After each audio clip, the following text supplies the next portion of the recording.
Baik, mungkin saya akan memulai dengan pantun terlebih dahulu ya, supaya paginya semangat. Nanti izin untuk bisa mungkin dijawab cakep gitu ya. Belum keras ya. Tes 1, 2, 3. Oh ya, oke.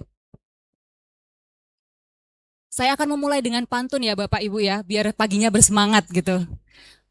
Nah, nanti boleh minta tolong dijawab cakep gitu. Pergi ke Bantul membeli obat. Singgah sebentar ke rumah Mbak Sonya. Hadirin yang menjawab salam saya dengan semangat, saya doakan lancar rezekinya. Assalamualaikum warahmatullahi wabarakatuh.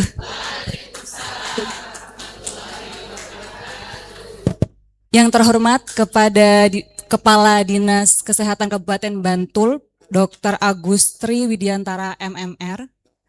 Yang terhormat perwakilan tim Monef Pengapmas FKKMK UGM, Bapak Sutono SKP MSc MKep, dan yang terhormat Ketua Tim Pengabdian, Dr. Pramudita Putri Diatmika Mandegani MPH SPOG. Yang terhormat Bapak Ibu narasumber serta Bapak Ibu dokter, bidan, perawat, dan seluruh peserta seminar yang berbahagia. Saya ucapkan selamat datang di mini seminar penguatan kapasitas layanan primer untuk kesehatan mental perinatal. Bapak Ibu, sesuai dengan pepatah, tak kenal maka tak sayang, maka izinkanlah saya memperkenalkan diri, saya Nurida, yang akan memandu jalannya acara pada pagi hari ini. Puji dan syukur kami panjatkan kehadirat Tuhan Yang Maha Esa atas berkat dan rahmat-Nya kita dapat mengikuti seminar pada pagi hari ini dalam keadaan sehat walafiat, insya Allah. Dan sebelum memulai acara pada pagi hari ini, mari kita berdoa menurut kepercayaan dan keyakinan masing-masing. Berdoa dipersilahkan.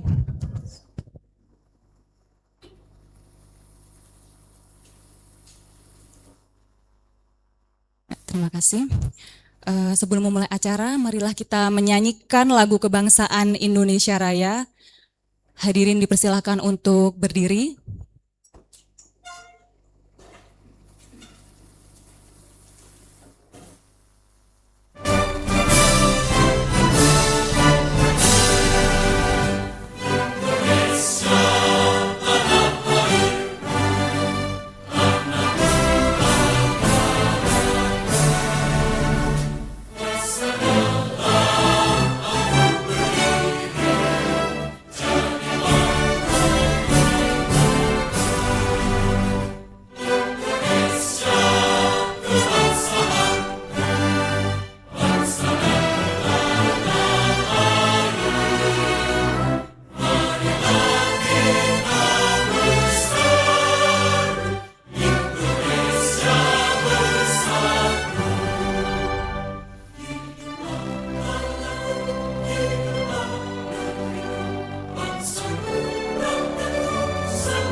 Hadirin dipersilakan duduk kembali.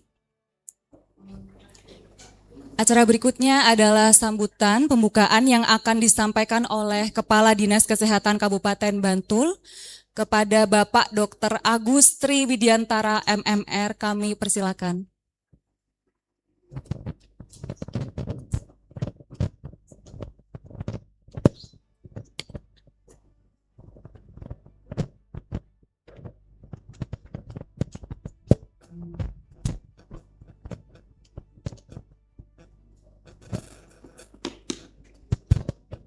Baik, Bapak Ibu mohon izin saya duduk saja ya. Nanti kasihan teman-teman lehernya sakit nanti.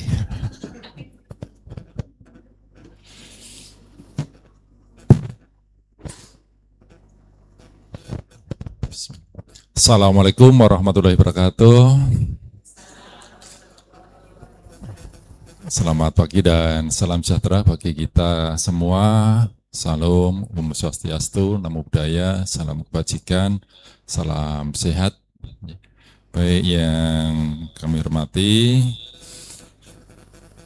tim monitoring pengabdian masyarakat FKKMK UGM yang dipimpin Bapak Sutono, Askap, MSc MKep, yang kami hormati Ketua Acara Penguatan Kapasitas Layanan Primer untuk Kesehatan Mental Perinatal, Dr. Pramudita Putri Diatmika Mandigani, MPH SPOG. Panjang banget ini namanya. Yang kami hormati para narasumber untuk seminar pada pagi hari ini cukup banyak. Dr. Winengko SPKJ, Bu Dr. Fitriana Muria Ikawati MPHC SPKKLP, juga Bu Siti Marlina, ini juga spesialis ini, SPKKLP, ya, spesialis yang kerjanya tiap hari di Dinas Kesehatan kalau ini. Yang saya hormati Bapak Ibu Kepala Puskesmas, Bapak Ibu Dokter, Bapak Ibu Bidan, peserta. Enggak ada bapaknya ya. Terima kasih. Ternyata cukup perhatian, memperhatikan apa yang saya sampaikan ya. Sampai bapak-bapaknya ikut jadi bidan. Sebenarnya itu harapan.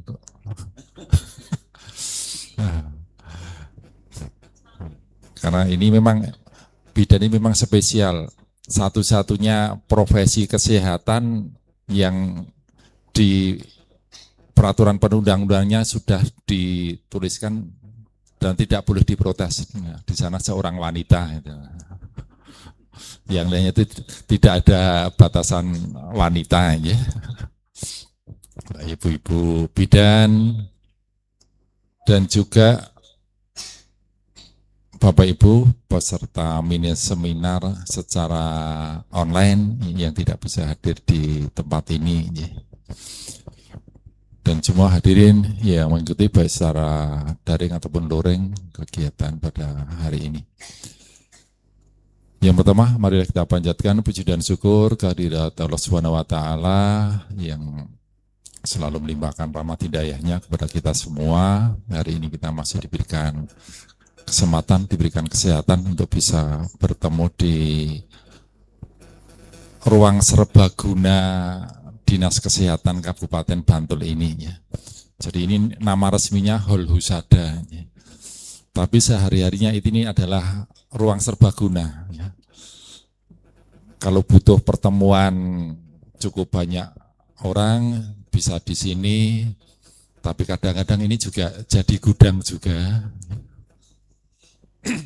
Kebetulan yang tersimpan sekarang baru sedikit ya. Kalau pas ada dropping susu dari pusat itu nanti ruangan ini full jadi gudang dok. Makanya ini kami sebut ruang serbaguna ya.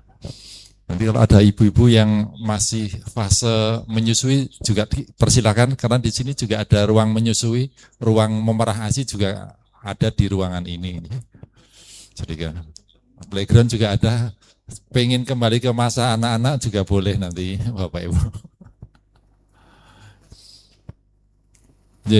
Bapak Ibu yang kami hormati, kami ucapkan terima kasih kepada tim pengabdian masyarakat dari FKKMK yang sudah berkenan untuk membersamai kami, memfasilitasi untuk pertemuan mini seminar pada pagi hari ini.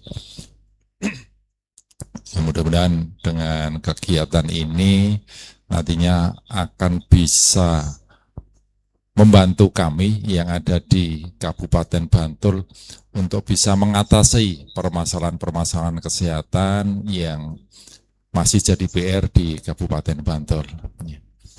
Jadi selalu kami sampaikan Bapak Ibu bahwa salah satu PR di bidang kesehatan yang sampai saat ini menjadi prioritas bagi kami adalah yang terkait dengan masalah kesehatan ibu dan anak.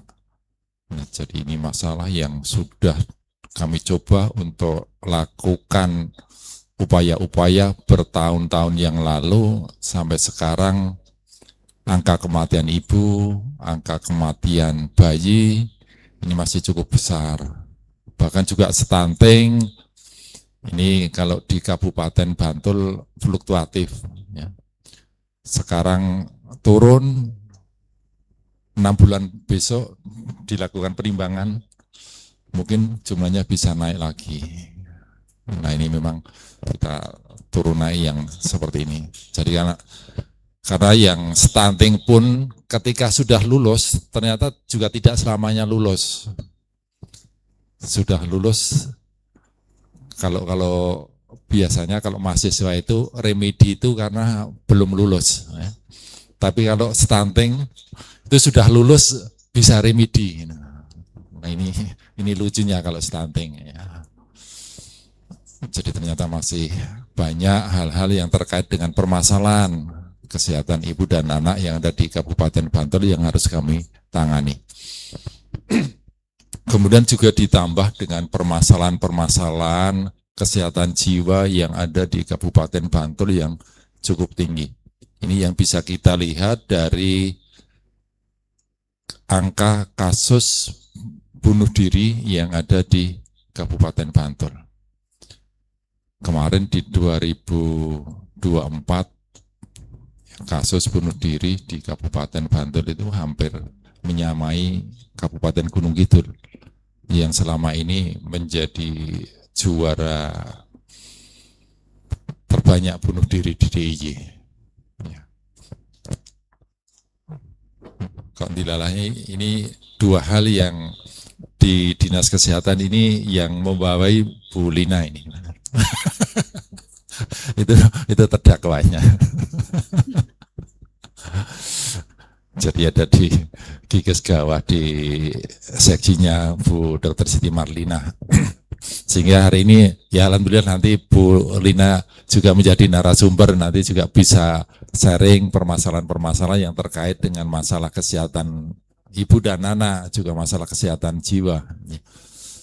Nah karena kebetulan dua-duanya ini ada di tempatnya Bu Lina, makanya hari ini topiknya kita kaitannya kesehatan maternal tapi juga terkait juga dengan kesehatan mental. Sehingga harapannya nanti kami harapkan Bapak Ibu para narasumber ini bisa memberikan ilmunya. Jadi menumpahkan ilmunya nanti kepada teman-teman kami yang ada di Kabupaten Bantul, bagaimana kondisi-kondisi yang ada terkait dengan kesehatan mental, khususnya yang ada pada ibu-ibu hamil, ya, sehingga nanti bisa diatasi, ya, jadi permasalahan-permasalahan yang ada terkait dengan baik kesehatan secara fisik ataupun juga kesehatan mentalnya. Sehingga harapannya nanti di masa-masa kehamilan, saat persalinan, masa nifas, kemudian juga masa tumbuh kembang dari balita-balita yang ada di Kabupaten Bantul, ini tentunya nanti juga bisa berjalan dengan baik, kesehatan fisiknya terjaga, kesehatan mentalnya pun juga terjaga. Karena ternyata yang terkait dengan kesehatan mental pada ibu hamil, khususnya yang terkait dengan angka kematian ibu, itu juga ada potensi-potensi juga bahwa kematian ibu yang terjadi di Kabupaten Bantul, ini beberapa di antaranya juga terjadi pada ibu-ibu yang mengalami masalah kesehatan mental. Jadi sedikit ataupun banyak ternyata ini juga ada korelasinya, ada pengaruhnya terhadap proses kehamilan, proses kelahiran ataupun juga di masa nifas, di masa-masa untuk perkembangan bayi dan balita. Sehingga kami tentunya sangat menyambut baik kegiatan mini seminar pada hari ini yang mengangkat tema terkait dengan kesehatan mental.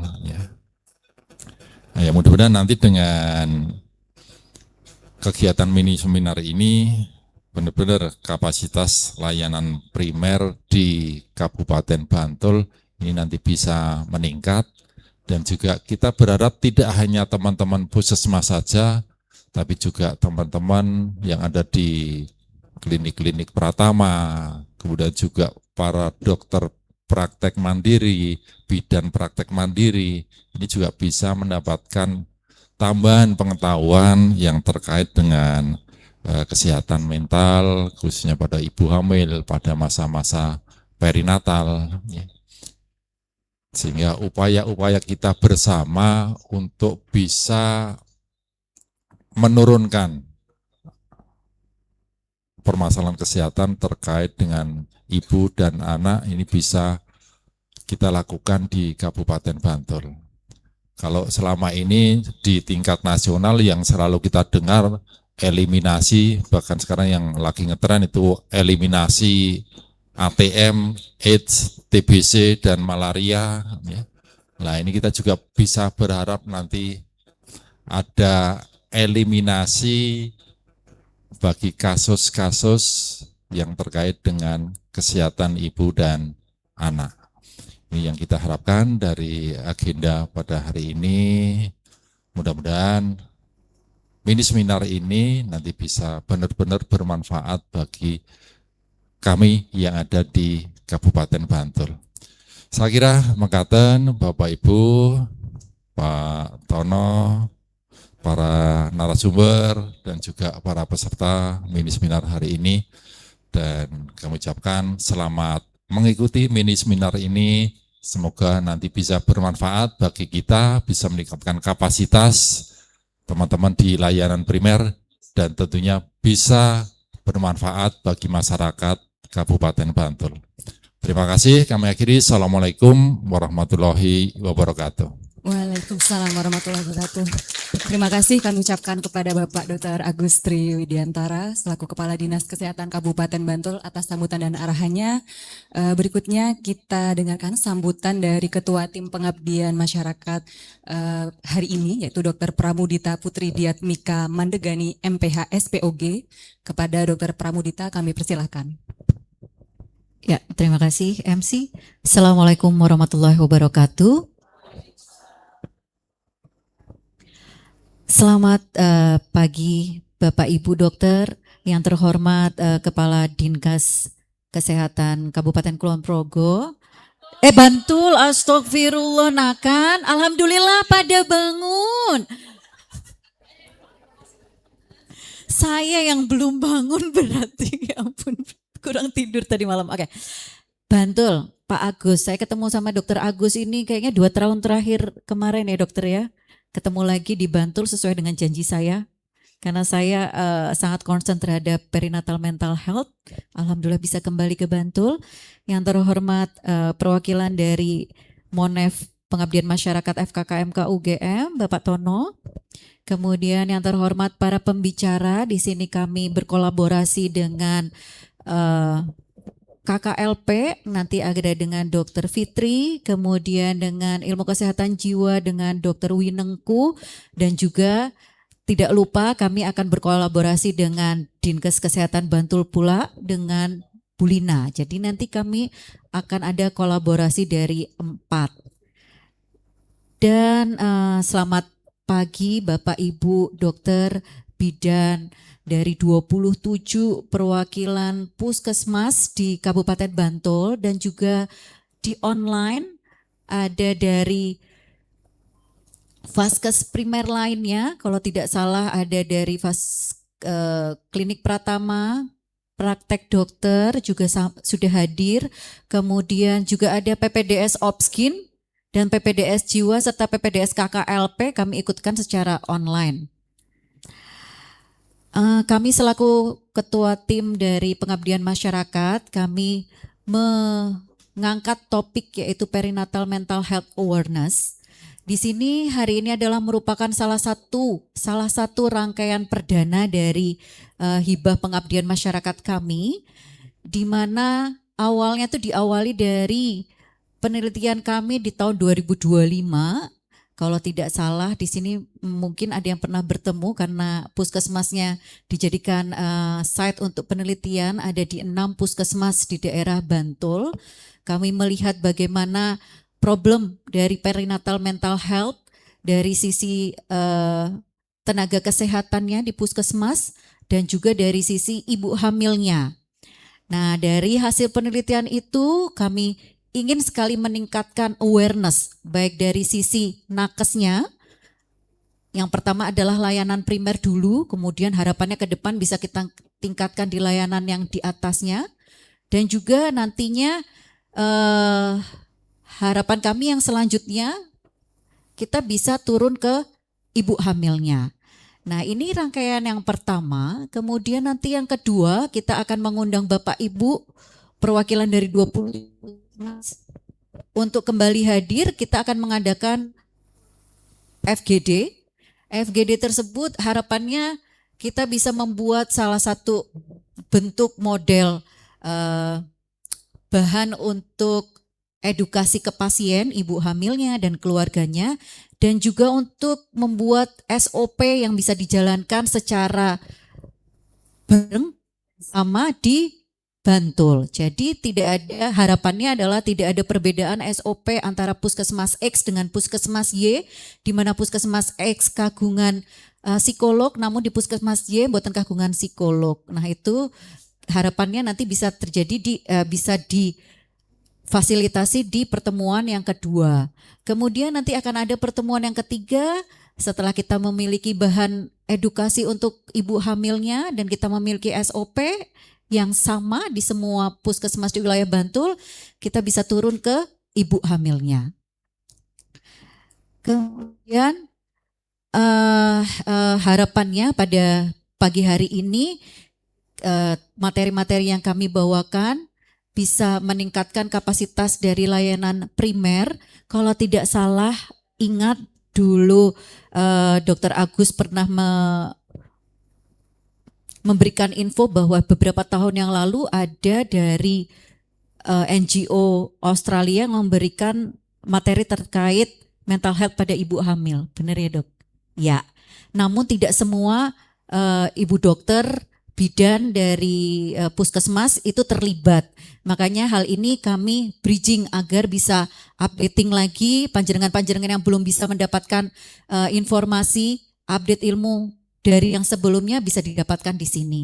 Sehingga sebelum turun ke lapangan, panjenengan bisa lebih pede lagi mengetahui, oh ini ibunya memiliki resiko dari gangguan kesehatan mental sejak kehamilan. Atau setelah melahirkan, kunjungan dari Nifas sudah kelihatan bisa ditangkap untuk diadakan follow up tata laksana lebih lanjut. Sehingga tidak ada kejadian-kejadian baby blue syndrome, tidak ada kejadian depresi pasca salin sampai bayinya harus ditelantarkan.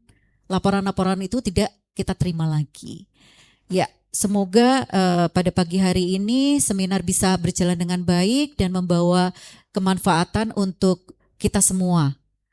Kurang lebihnya mohon maaf dan saya terima kasih sekali pada tim kami, baik dari Jiwa, KKLP dan juga Opskin yang telah membantu kelancaran acara pada pagi hari ini. Kurang lebihnya mohon maaf. Wassalamualaikum warahmatullahi wabarakatuh.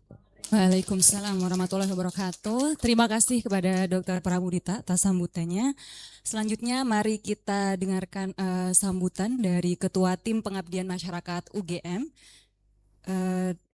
Bapak Sutono, SKP, MSc, MKep. Waktu dipersilahkan, Bapak.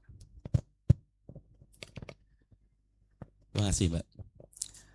Yang kami hormati Bapak Kepala Dinas Kesehatan Bantul, Ketua Tim Pengabdian Masyarakat, Dr. Pramudita dan juga tim, seluruh staf Dinas Kesehatan Kabupaten Bantul dan Bapak Ibu yang berbahagia. Assalamualaikum warahmatullahi wabarakatuh. Salam sejahtera untuk kita semuanya. Iya, jadi sebelum saya cerita mungkin di samping saya ini saya sempat batin tadi depan. Kok kayaknya pernah ketemu ya, di mana ya? Sama-sama hidungnya mancung gitu ya. Ya, ternyata beliau yang saya batin benar ya. Beliau itu dokter, waktu itu saya panggil Mas Agus ya, beliau adalah dokter putrani Pak Rukiman. Sama-sama saya juga anaknya Pak Rukiman. Kalau beliau putra kandung, saya putra didik ya. Ya, jadi saya muridnya bapaknya beliau ya, dokter Agus ya, Pak Rukiman yang saat ini masih luar biasa sehat ya. Jadi alhamdulillah kita ketemu di sini dan sama-sama aslinya juga dari Kulon Progo ya. Di daerah Pundak kalau saya Ndekso. Luar Kidul ya. Jadi terima kasih sekali kami dari FKKM KUGM, kami mewakili dari tim pengabdian masyarakat. Luar biasa kami berikan apresiasi pada Dr. Pramudita yang telah dengan cerdik menangkap satu permasalahan yang ada di Kabupaten Bantul ini dan kemudian beliau mengusulkan untuk bisa didanai dengan dana hibah dari fakultas. Jadi kami tim pengabdian masyarakat dari FKKMK tentu memberikan apresiasi yang luar biasa dengan kegiatan ini dan judulnya juga sangat luar biasa ya. Peningkatan kapasitas layanan primer khususnya dalam hal kesehatan mental ya. Saya masih ingat sebelum saya lompat pagar ke UGM, saya di Sarjito, saya sebagai klinisi di UGD. Beberapa kasus, banyak kasus ya yang saya temukan pasien hamil kemudian dia mengalami gangguan jiwa ya, kemudian ya keluhannya apa, suaminya nggak mau diajak tidur bareng ya, bahkan nggak mau satu ranjang ya. Kemudian juga ibu bersalin baru ya, putra ya, barusan melahirkan itu juga beberapa mengalami gangguan mental yang tadi nggak mau netein ya. Kalau bapaknya nggak apa ya, tapi kalau anaknya kan baru nggak mau netein dan sebagainya, yang kemudian marah atau bahkan sama sekali nggak mau ketemu dengan anaknya. Ini banyak kasus-kasus waktu itu yang kami dapatkan di UGD. Jadi kasus-kasus gangguan mental pada ibu hamil dan ibu melahirkan ya. Jadi ini menarik sekali, yang katanya semuanya nggak ada masalah ya dulu sebelum dia hamil itu nggak ada masalah. Nah ini mungkin jadi masalah atau pembahasan yang mungkin menjadi perhatian kita bersama dan juga masalah-masalah yang lain, dan ini kami berikan apresiasi yang luar biasa dan kami berharap ya insya Allah ya kami masih tetap survive sehingga Bapak Ibu nanti ini kan bukan hanya satu kalian ya Dokter Pramudita ya. Masih ada beberapa ya. Jadi nanti Bapak Ibu masih ada beberapa event sampai bulan sekitar September ya, maksimal Oktober ya Dok ya. Itu ada kegiatan dalam rangka untuk ini pemberdayaan dan peningkatan kapasitas. Dan kalau memang itu diperlukan masih ada PR, kami berharap mungkin tahun depan masih bisa diusulkan lagi ya Dokter Pramudita dan tim untuk agar jangan sampai hanya tembak tinggal pergi gitu ya, jadi hit and run. Jadi kalau bisa ada sustainability mungkin 2 tahun 3 tahun, kalau udah mandiri baru bisa kita tinggal. Jadi harapan kami seperti itu. Insya Allah kami sangat support untuk kegiatan yang sifatnya adalah untuk pemberdayaan layanan kesehatan termasuk juga masyarakat. Sekali lagi kami ucapkan terima kasih kepada Dinas Kesehatan Bantul yang telah memberikan kesempatan untuk tim kami melakukan pengabdian, ya mereka dosen, tetapi kegiatan sehari ngajar, tetapi juga harus punya nilai pengabdian masyarakat, sehingga dalam hal ini mereka juga mengimplementasikan keilmuannya untuk bagaimana juga selain ngajar, selain meneliti juga punya pengabdian kepada masyarakat. Itu harapan kami, semoga bermanfaat untuk Bapak Ibu semuanya, khususnya juga untuk Dinas Kesehatan Bantul. Saya kira demikian yang bisa kami sampaikan. Ada kurangnya kami mohon maaf. Kami akhiri. Wassalamualaikum warahmatullahi wabarakatuh. Waalaikumsalam warahmatullahi wabarakatuh. Terima kasih Bapak Hastono selaku perwakilan tim Monef Pengamas FKKMK UGM. Selanjutnya sebelum kita melangkah ke agenda utama, mari kita mohon berkenan nggih Bapak Ibu untuk berfoto bersama. Mungkin yang pertama Kepala Dinas, kemudian dengan narasumber yang terhormat, juga dengan Bapak Hastono di sini. Waktu sudah 10.18. Maka saatnya kita memasuki sesi materi pertama mengenai maternal mental health and well-being dari sudut pandang OPSGIN yang akan disampaikan oleh Dr. Pramudita Putri Diatmika Mandegani MPH SPOG. Maka kepada Dr. Pramudita, waktu dan tempat kami persilakan.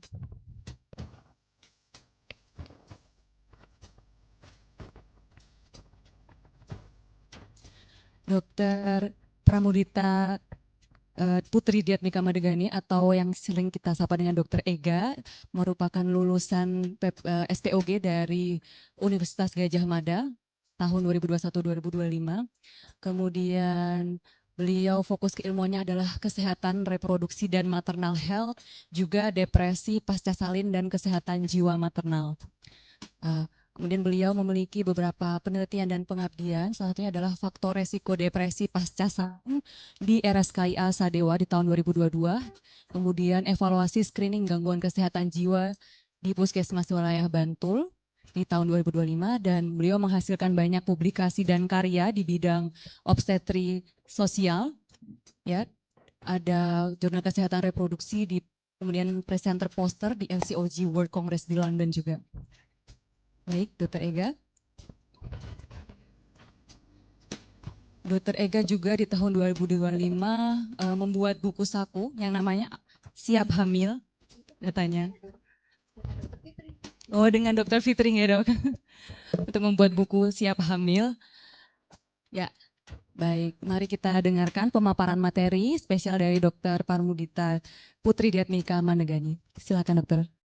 Terima kasih Dr. Nurida. Assalamualaikum warahmatullahi wabarakatuh.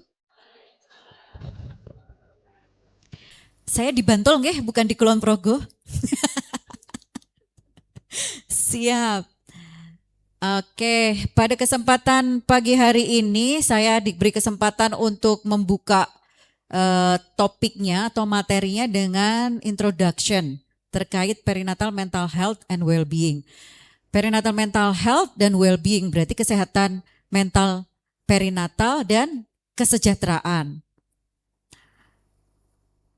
Kalau nama saya terlalu panjang bisa sebut saja dengan Ega. Ambil dari Mandeganinya. Ini saya slideshow-nya begini.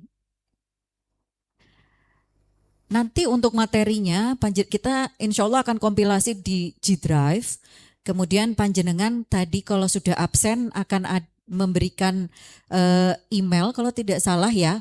Nanti kami kirimkan ke email. Jadi panjenengan yang belum memberikan email di absensi mohon bisa memberikan emailnya di absensi sehingga nanti kami bisa sharekan untuk materinya. Ada video juga, ini bagus banget video tentang perinatal mental health, bagaimana layanan kesehatan primer di suatu kota, di suatu negara, masih negara berkembang kalau nggak salah di Nigeria, mereka screening dan lain sebagainya di sana. Jadi bisa dijadikan tontonan. Nggak usah diputer mas, soalnya itu 17 menit. Bisa nanti di akhir. Oke, kenapa periode perinatal itu penting? Tidak hanya pada saat ibu hamil aja atau pasca salin saja. perinatal, berarti di sepanjang dia mulai starting point dari dia hamil sampai dia 40 hari pasca melahirkan. Bahkan seharusnya kita bisa step ke lebih awal, yaitu pada masa persiapan dari kehamilan. Nah, karena apa? Karena pada saat itu terjadi perubahan, tidak hanya perubahan secara fisiologis atau fisik, namun juga terjadi perubahan secara psikososial dan juga interpersonal ibu hamil dan pasca persalinan. Dan 10.000 hari pertama kehamilan itu tidak hanya mempengaruhi kualitas kesehatan fisik ibunya dan janin, tapi juga kesehatan mental ibunya dan juga perkembangan mental bayinya. Makanya kenapa sangat penting pada saat periode perinatal ini tidak hanya kesehatan fisik, tapi kesehatan mental ibu. Oke, kesehatan mental ibu merupakan fondasi utama penting untuk kesehatan dan tumbuh kembang dari bayi. Perubahan selama kehamilan, perubahannya nggak cuma perubahan fisik, fisiologis, tapi psikologisnya juga. Estrogen, progesteronnya bergeser, di mana estrogen lebih dominan, progesteronnya tersupresi, maka akan terjadi gangguan mood, perubahan mood juga di situ ada. Nah, namun kadang-kadang beberapa orang itu memiliki kerentanan, tidak mampu beradaptasi dengan perubahan tersebut. Jadi misalnya di trimester 1 lagi mual muntahnya berlebihan. Terus perubahan di kantor, lagi banyak kerjaan. Nah, kalau dia tidak bisa beradaptasi dengan baik, maka akan terjadi gangguan kesehatan mental di awal di situ. Mungkin ansietas bisa, kalau dia tidak bisa coping, akan jatuh di depresi pada trimester pertama. Namun sayangnya data kita atau awareness kita sebagai tenaga kesehatan itu masih sangat minimal. Semuanya ibu hamil fokus di screening kesehatan fisik. Screening preeklamsia misalnya, ada tuh di buku Pink. Oke, Bapak Ibu, betul ya? Ada. Screening apa lagi di buku Pink? Screening diabetes pada saat usia kehamilan 24 sampai 28 minggu. Kemudian ada screening juga tiroid kalau nggak salah. Sekarang sudah ada tuh di buku yang baru. Sudah ada. Nah, yang kadang-kadang terlupakan adalah screening kesehatan jiwa ibu hamil.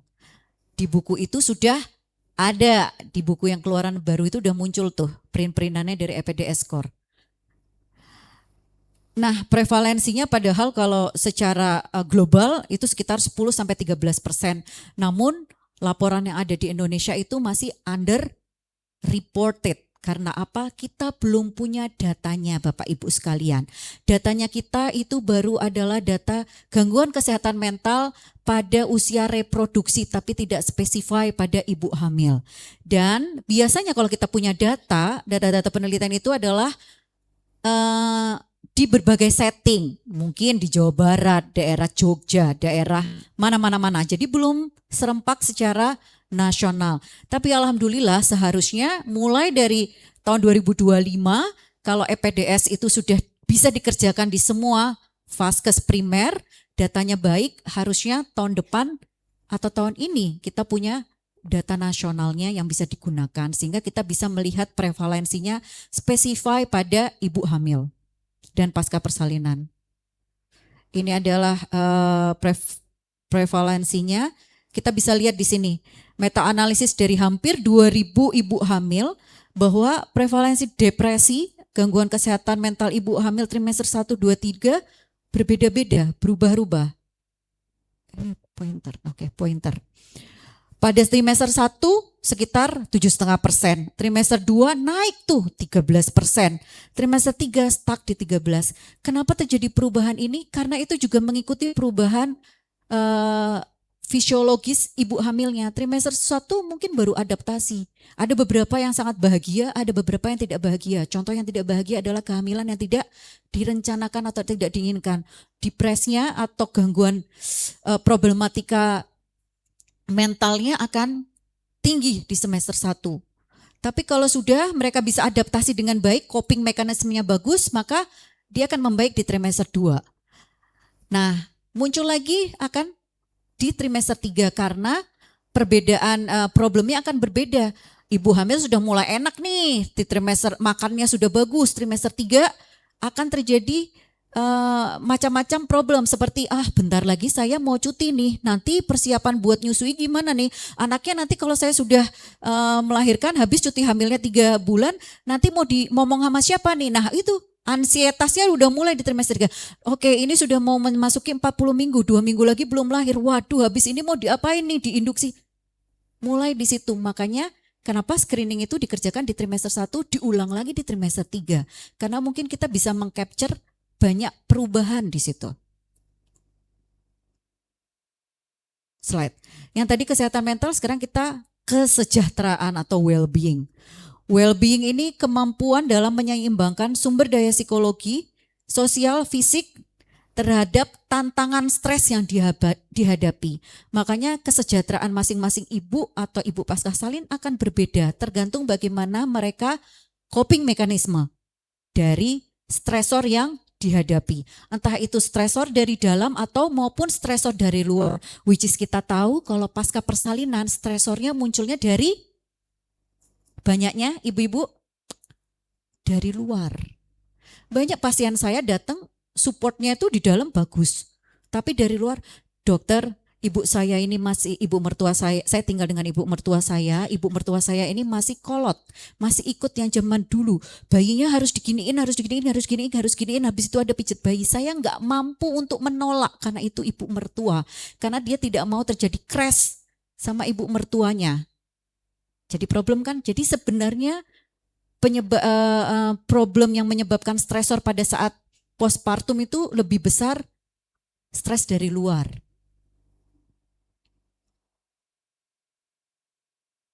Nah, ini dia problemnya di Indonesia, late to detect.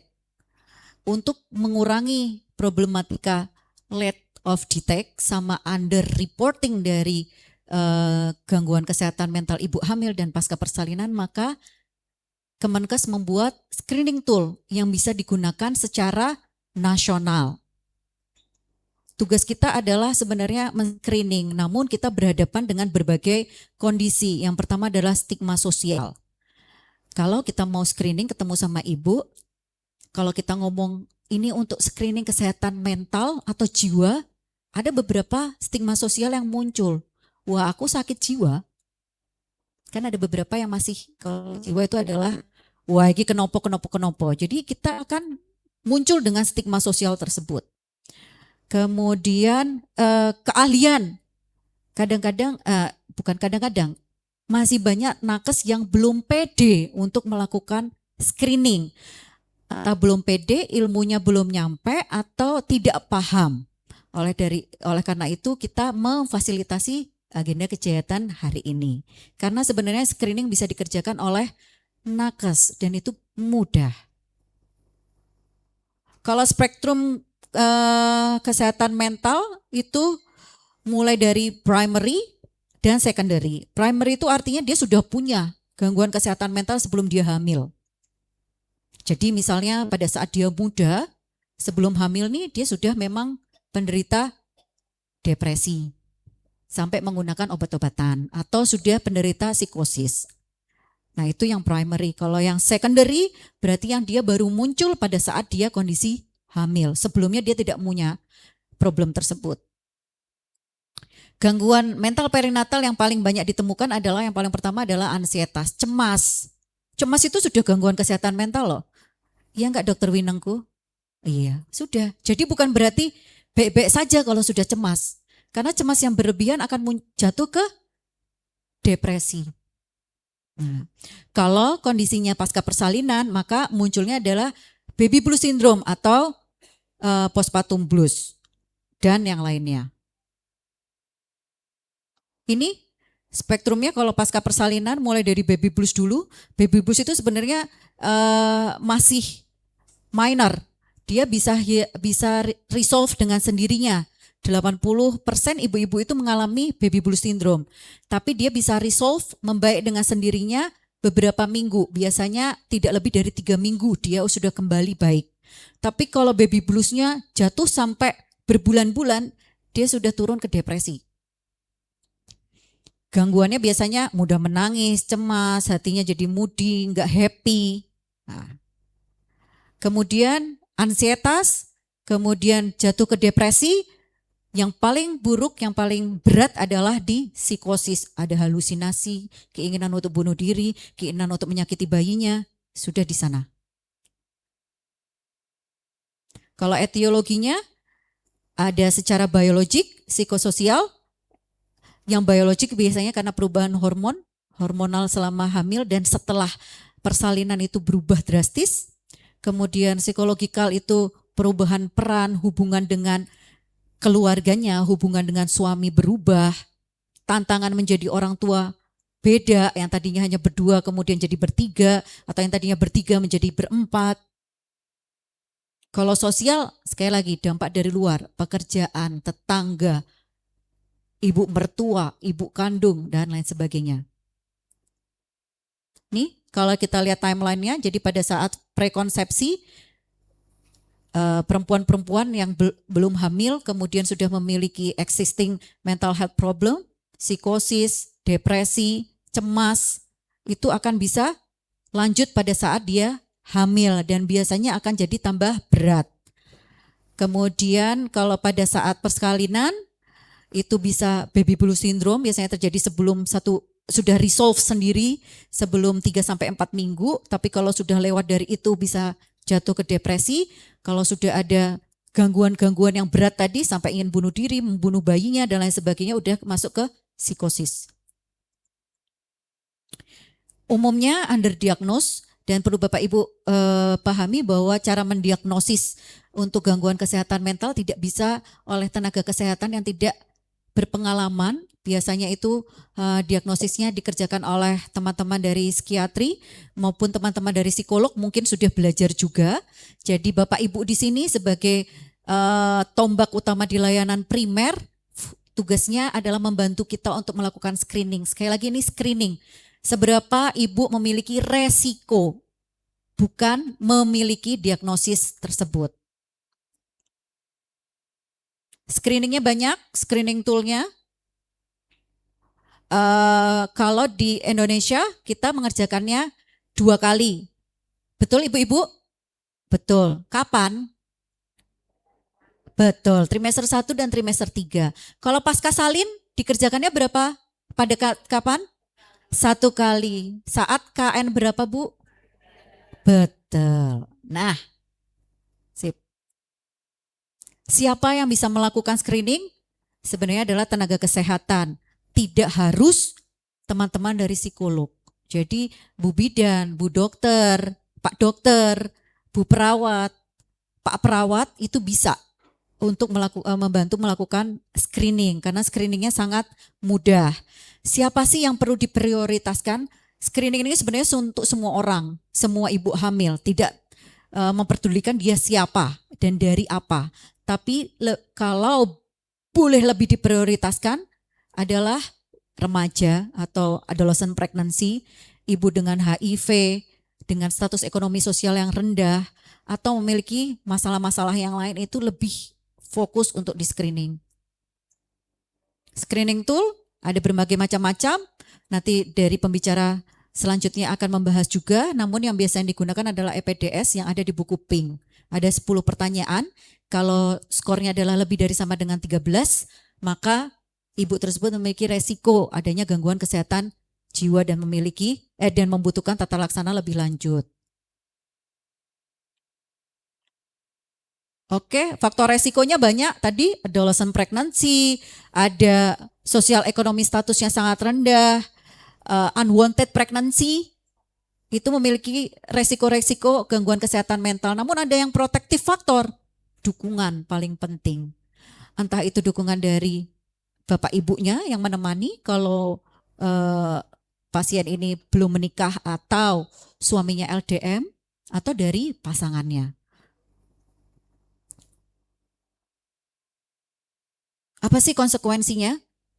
Konsekuensinya nggak kaleng-kaleng Bapak Ibu. Selain konsekuensi ke fisik, tapi juga konsekuensi ke pertumbuhan dan perkembangan psikologis dari bayinya. Panjenengan bisa baca. Jadi nggak cuman ke fisik ibu hamilnya, namun ke bayinya juga. Contoh ke fisik fisik bayinya misalnya. Ibunya stres gimana? Asupan makannya. Nggak peduli dia sama makan. Akhirnya bayinya jatuh di IUGR. Bayinya kecil. Stunting. Nah akan jadi kayak gitu tuh perputarannya. Ibunya stres, dia sudah hipertensi. Tambah tuh naik tuh tensinya. Tensinya makin naik, akhirnya jadi preterm, akhirnya IUGR. Nah, puter lagi. Nah, approach-nya di sini adalah peran Bapak Ibu sekalian sebagai tonggak di fasilitas primer adalah prevention, promotive, dan detection. Jadi promosi kesehatan bahwa ini loh, ada loh, penting loh. Keluarganya juga dikasih tahu kalau sudah ada tanda-tanda kayak gini, segera ajak ke vaskes primer. Gitu. Promosi preventif nanti akan dibahas lagi sama Dr. Fitri. Take home message-nya adalah deteksi dini untuk gangguan kesehatan mental ibu hamil dan pasca persalinan adalah penting. Dan itu tugas bersama kita semua. Tidak hanya satu sisi, psikolog atau cuma tugasnya Bu Dokter atau cuma tugasnya Bu Bidan atau tugasnya kami sebagai SPOG. Jadi ini adalah tugas bersama. Sekian, kurang lebihnya mohon maaf. Terima kasih. Wassalamualaikum warahmatullahi wabarakatuh. Waalaikumsalam warahmatullahi wabarakatuh. Terima kasih Dokter Ega atas materi yang sangat bermanfaat. Mengingatkan kembali kepada para hadirin yang belum mengerjakan pretest atau belum submit pretestnya, mohon segera dilanjutkan dan juga disubmit ya. Lalu kepada Bapak Ibu yang tergabung dalam Zoom, jangan lupa untuk mengisi link presensi yang sudah ada di chat room Zoom-nya. Baik, kita memasuki acara berikutnya, materi kedua mengenai psychological first aid dalam mendukung ibu hamil dengan gangguan kesehatan mental perinatal yang akan disampaikan oleh ahlinya, Dokter Kesehatan Jiwa, Dr. Winengku Basuki Adi, M.Med. SC SPKJ. Kepada Dr. Winengku, waktu dan tempat dipersilahkan dokter.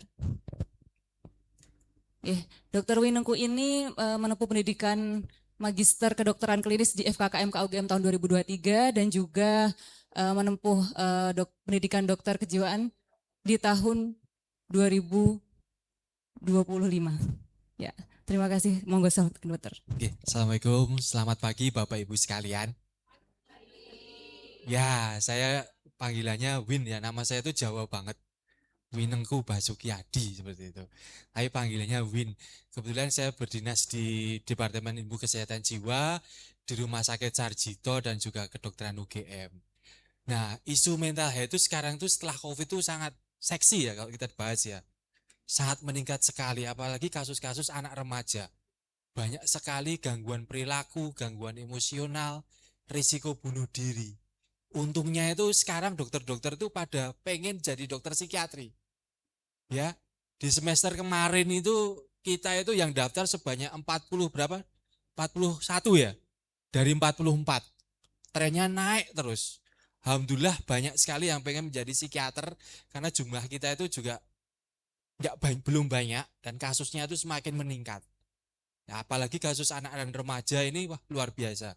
Menuju Indonesia Emas 2045, tetapi karena pengaruh teknologi yang sangat luar biasa, ini akan menjadi suatu hal yang problematik di masa depannya. Baik, nah sekarang kita balik ke topik ya, karena ini perinatal ya, bukan untuk yang lain gitu. Ya ini backgroundnya seperti ini ya. Kenapa kok masalah mental health itu sangat besar juga? Karena dari data statistik di sini menunjukkan bahwa sekitar 10-20% dari ibu hamil dan postpartum itu ada yang mengalami gangguan emosional atau depresi seperti itu. Itu dari WHO tahun 2023. Terus kemudian 15% juga perempuan yang memiliki postpartum itu juga mengalami depresi. Sehingga di sini sangat penting untuk Bapak Ibu semua bekerja berkolaboratif seperti yang dibilang sama Dokter Ega tadi. Ya, karena apa? Karena puskesmas ini sebagai ujung tombaknya. Ya, Bapak Ibu dokter, perawat, psikolog juga bisa melatih kader. Kader untuk kesehatan jiwa juga ada seperti itu. Karena apa? Karena ibu-ibu hamil itu pasti akan rutin ke puskesmas. Mereka selalu mengunjungi, melakukan ANC. Terus yang kedua, puskesmas itu yang pertama kali berhubungan dengan mereka. Yang selanjutnya, kesehatan mental pada ibu ini memiliki dampak yang panjang seperti itu. Nah, ini kalau perinatal tadi definisinya sudah disampaikan Dokter Ega dan mungkin Bapak Ibu dokter perawat, Ibu perawat, Ibu bidan, Ibu psikolog juga sudah mengerti ya. Jadi kalau perinatal itu periodenya dari waktu kehamilan di trimester 1 sampai ke 3, terus sampai ke 1 tahun pasca melahirkan, seperti itu. Nah, di sini beberapa gejalanya, ada beberapa. Yang paling sering itu baby blues ya, sekitar 200 sekian gitu ya. Terus yang kedua adalah depresi. Bedanya apa? Kalau baby blues itu dalam 2 minggu dia akan hilang. Kalau depresi itu akan terus minimal dan gejalanya akan lebih berat ya. Jadi dia isinya mau sedih, nangis, terus kemudian kayak nggak ada gunanya, bersalah, nggak bisa ngasuh anak bayinya. Seperti itu. Yang ketiga, mungkin ada gangguan cemas juga. Sama yang terakhir, malah yang lebih berat, ini ada depresi, psikosis postpartum. Jadi kalau udah psikosis itu dia ada gangguan tidak bisa membedakan fakta dan realita. Contohnya apa? Yang paling simpel ada halusinasi seperti itu. Ya. Oke, nah ini faktor risiko untuk kesehatan mental dan perinatal itu kita bagi menjadi 2. Faktor biopsikososial sama faktor obsgin. Nah, kita sebagai psikiater itu menangani pasien itu secara holistik dan ekletik gitu ya, kata guru saya seperti itu. Jadi kita nggak hanya cuma ngasih obat, tapi menguatkan faktor psikonya, sosialnya, sama religiusanya. Sehingga kita juga akan breakdown dari faktor-faktornya. Kalau faktor biopsikososial itu memang dulunya sudah ada riwayat gangguan mental emosional atau perilakunya. Kemudian dukungan sosial rendah. Maksudnya gini, ketika dia sedang hamil pun, itu kadang dia tadi ada resiko bahwa hamilnya itu tidak dikehendaki. Atau ketika dia sedang hamil, suaminya ini menjadi faktor perentan, faktor risiko. Dia tidak bisa hadir sebagai caregiver, ya, tidak bisa menemani, jadi istrinya dibiarkan sendiri.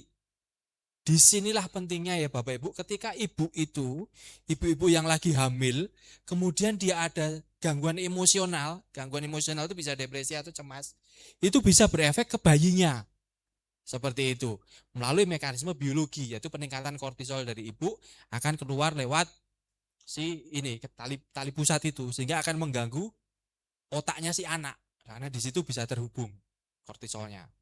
Ya, kemudian faktor-faktor yang lain mungkin masalah ekonomi, masalah pekerjaan, ya, pernikahan yang bermasalah seperti itu. Kalau faktor obsginnya ya banyak. Tadi hamilnya ini tidak direncanakan, tidak diinginkan. Terus ada komplikasi, kemudian juga sebelumnya ada riwayat keguguran, sehingga itu menjadikan suatu trauma tersendiri bagi ibunya. Nah, disinilah peran edukasi kita, karena di sini kita akan mendampingi juga ketika ibu hamil periksa itu kalau bisa didampingi suaminya seperti itu ya. Jadi biar saling mengerti. Nah, kalau deteksi ya tadi sudah dijelaskan sama Dokter Ega, Bapak Ibu di sini mungkin sudah familiar dengan instrumen ini ya, EDPS. Oke, jadi nggak saya bahas. EPDS ya, EDPS. Ya. Nah, kalau kita biasanya menggunakan ini PXU, mungkin Bapak Ibu sudah sering pakai ya instrumen ini ya. Ya, PHQ 9 itu. Ya. Pripun Bu?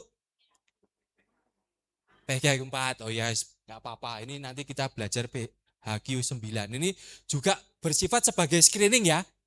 Ini bukan untuk alat diagnosis. Nggih. Jadi intinya di sini nanti akan ada skor-skor kayak gini nih. Ya. Di sini skor 5 sampai 9 depresi ringan. Ini kemudian yang lebih itu 15 depresi berat, ya. Ini kalau sudah seperti ini nanti kita harus rujuk karena ini bukan diagnosis. Ini adalah screening. Diagnosisnya gimana? Ya diagnosisnya nanti ketemu sama dokter, kita melakukan wawancara klinis seperti itu. Tetapi di sini Bapak Ibu juga bisa berperan untuk melakukan tadi screeningnya, screening awal. Nah, psychological first aid di sini sangat penting kita berikan. Karena apa? Sama seperti kalau kita lagi ada bencana gitu ya, kita memberikan pertolongan yang disebut dengan secara first aid dulu. Tapi ini adalah secara first aid yang diberikan secara psikologis. Gampangannya seperti itu. Dan di sini itu gampangannya adalah secara singkat, ya. bersifat menenangkan, bersifat reassurance seperti itu.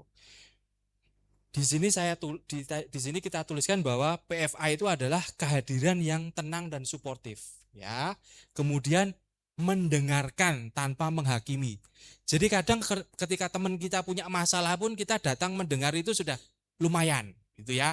Kalau kemarin itu ketika saya di belahan bumi selatan itu di Australia itu ada namanya Are You Okay Day gitu ya. Setiap hari Jumat. Jadi kan kita biasa tanya how are you gitu ya, apa kabar gitu. Terus habis itu kita tanya lagi, apakah kamu sedang baik-baik saja apa enggak hari ini? Nah, nanti temennya akan cerita tuh, wah ini aku sedang ada masalah gini. Nah, jadi dari curhat itu kita akan bisa menjadi pendengar gitu ya. Ya. Nah, di sini yang kita bedakan adalah physical first aid itu bukan suatu konseling ya, atau bukan suatu psikoterapi. Ya, bukan juga sebagai debriefing psikologis ataupun diagnosis psikiatri. Jadi kita hanya menjadi figur pendengar yang baik. Seperti itu ya Bapak Ibu ya.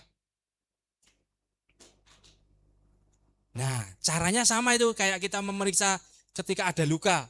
Look, listen, and feel. Gitu ya, Bapak Ibu dokter, perawat, bidan, ya. Jadi look, listen, feel ini apa? Yang kita lihat apanya ini? Nih yang kita lihat. Jadi situasinya aman apa enggak? Terus kemudian kita melakukan identifikasi kebutuhan yang mendesak apa. Nah, di sini perhatikan sinyal, gesturnya. Jadi sambil dia ngomong kita lihat tuh.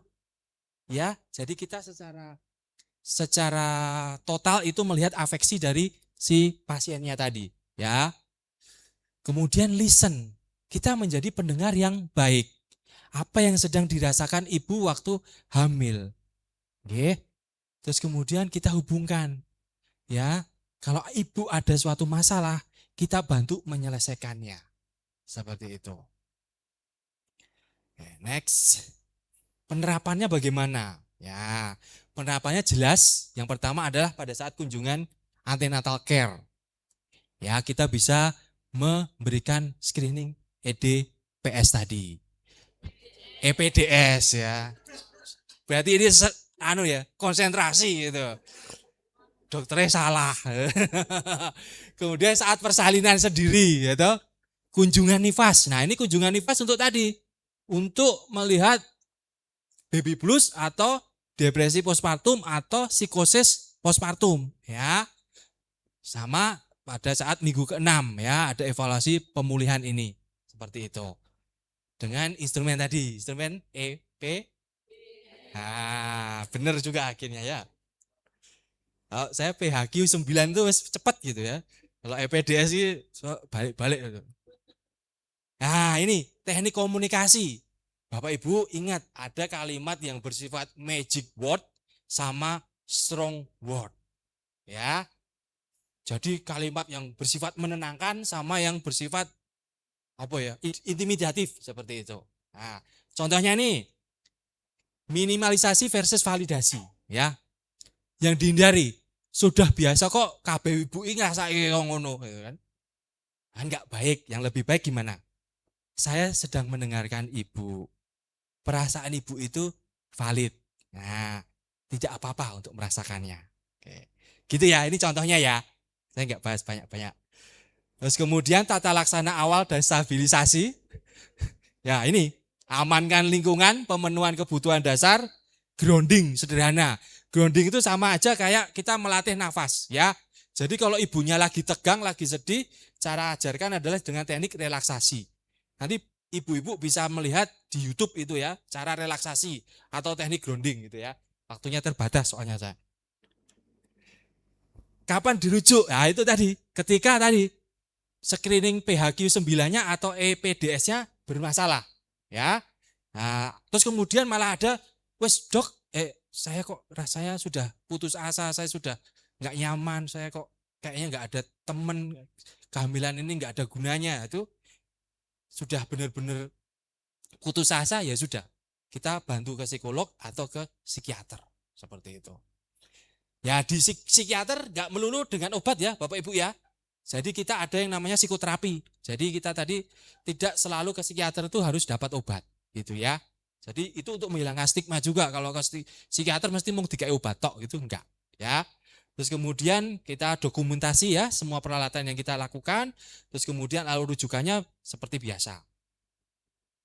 Ya, peran masing-masing nih, perannya dokter, perannya bidan, perannya psikolog. Kalau bidan itu kan melakukan kontak pertama dengan ibu hamil ya. Terus kemudian kalau dokter umum itu melakukan interpretasi dari screening tadi, hasil screening tadi, penilaiannya bagaimana. Kalau psikolog juga melakukan asesmen psikologis terhadap ibu hamilnya tadi. Ketika semuanya elemen ini berpadu rasa, berkolaboratif, insya Allah nanti ibu yang melakukan screening ANC, kesehatan jiwanya akan lebih baik. Nah, hambatannya ya pertama beban kerja tinggi, kemudian keterbatasan kita dalam melakukan screening, kemudian ada stigma kalau ibu bercerita tentang masalahnya itu nanti dijudge kurang ibadah lah, kurang bersyukur lah, jangan seperti itu. Ya, jadi kalau orang sedang depresi itu sebenarnya dia sudah berusaha semampunya untuk mengatasi itu, tetapi dia sudah kewalahan, bukan karena dia kurang ibadah, seperti itu.